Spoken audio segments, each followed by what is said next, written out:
She refused to give up her seat, but never expected the backlash would change her life forever. The usual hum of the morning subway was interrupted only by the screeching wheels and the shuffle of feet. It was an ordinary weekday in Washington, D.C., but today Layla, a 14-year-old girl, would become the center of an unforgettable story. As the train doors opened, Layla stepped inside, scanning the crowded car for a seat. She noticed one between two people, but an oversized purse was occupying the spot. Layla approached the woman sitting next to it, giving her a polite smile.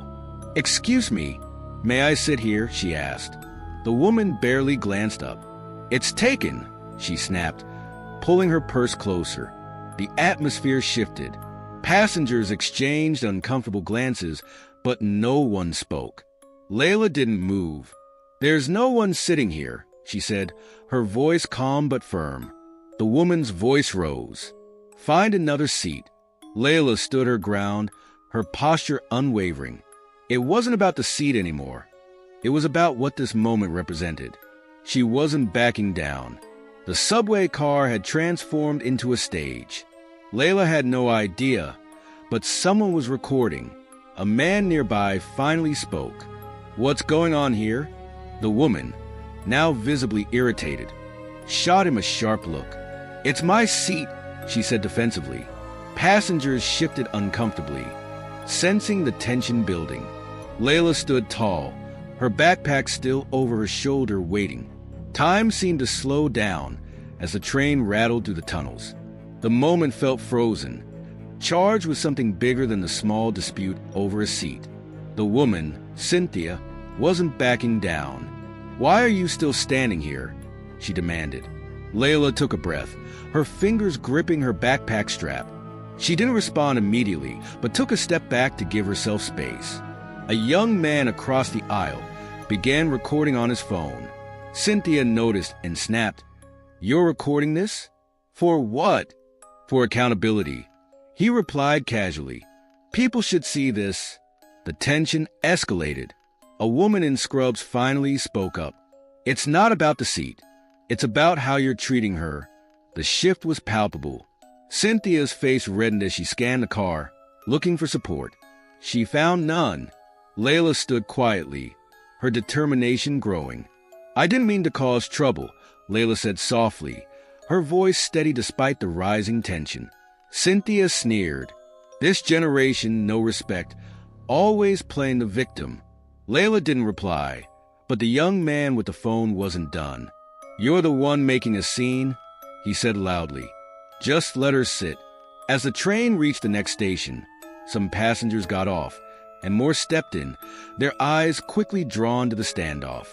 Layla, sensing the crowd shift, started walking towards a pole to hold on. Before she could reach it, a woman in a business suit stood up. "Take my seat," she said firmly. "You deserve better than this."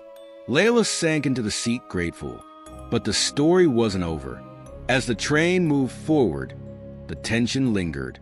Cynthia remained defiant, but the young man continued recording, narrating the scene for those who would soon watch it online. The silence that followed felt different, more significant, as though the world outside the subway was about to change. The train arrived at the final station, and passengers flooded onto the platform. The morning rush carried them toward their destinations. Layla vanished into the crowd, her day continuing as though nothing unusual had occurred.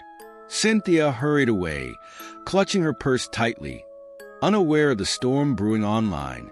By midday, the video was circulating on social media. It started small, shared by a few passengers, but as time passed, it gained traction. Hashtags appeared. Hashtag Subway Showdown. Hashtag Accountability Matters. Hashtag Respect All. Cynthia's face was clear in the footage. Her sharp words, dismissive tone, and refusal to move her purse. Comments flooded in, some harsh, others more critical. "Shameful," read one comment. "Good for the girl. She handled herself with grace," said another. By evening, Cynthia's name was trending. Someone recognized her and linked her profile to the post. Within hours, her online presence was under scrutiny. Pictures of family vacations, posts about gardening, and political rants were now exposed. Cynthia first realized what was happening when her phone buzzed nonstop. Texts from friends, missed calls from unknown numbers. Confused, she opened her social media and froze. The comments were relentless. "Is this where we've come to?" she muttered, slamming her phone down. To her, it felt like an overreaction, an invasion of privacy. "I was protecting my space," she insisted, but the words felt hollow. The backlash spilled into her real life. At work, whispers followed her through the halls. A meeting with her manager left her shaken. Clients were complaining, and the firm couldn't afford bad publicity. Cynthia was told to take a leave of absence. At the grocery store, a woman in line whispered, "That Subway lady." Embarrassment turned to anger as Cynthia rushed out, leaving her cart behind. Her daughter called, crying, pleading with her to delete her social media. "Why didn't you just let her sit?" her daughter asked, disappointment cutting deeper than any comment. For days, Cynthia stayed home, blinds drawn, replaying the moment over and over. But the more she thought about it, the harder it became to justify her actions. For Layla, the subway incident was just another uncomfortable moment. By the time she arrived at school, she'd pushed it to the back of her mind. It wasn't until later that evening, scrolling through her phone, that the weight of the moment returned. A classmate tagged her in a post. The caption read, "Look at this queen staying calm under pressure," followed by fire emojis.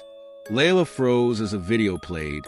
There she was, standing firm in the subway. The comments were overwhelming. Praise for her composure, condemnation for the woman's behavior, and stories from others who had faced similar experiences. Wow, so much grace for someone so young. This girl is going to change the world. I wish I'd been as brave. Layla's mom noticed her reaction. "What's wrong, sweetie?" she asked, seeing the video. "Is that you?" her mom asked. Layla nodded, her face a mix of surprise and unease. "I didn't even know someone was filming." Her mom put a comforting hand on her shoulder. "You handled yourself beautifully. I'm proud of you." But Layla wasn't sure how to feel. She felt exposed, like a private moment had become a public spectacle. People were looking to her for leadership, something she wasn't sure she could offer. One evening, her mom knocked softly on the door. "You okay?" she asked. "I don't know what to say," Layla admitted. "Everyone's expecting me to do something." Her mom sat beside her, nodding. "You don't have to do anything you're not ready for. But if you feel like this is an opportunity to say something meaningful, then speak your truth. People are listening because you stood up for yourself." That's powerful. That night, Layla wrote about the subway, the tension she felt, and the moment she chose not to move. It was a reflection on being seen, heard, and standing tall when the world tried to make her feel small. Her words, once private, sparked unexpected conversations. The video of the subway incident spread, igniting discussions beyond social media. Layla's simple post, "Sometimes standing still is the loudest thing you can do," resonated with thousands. Stories poured in, connected by resilience in the face of prejudice. A man shared how he was refused service in the 1970s, and a teenage girl recounted being asked to leave a school cafeteria.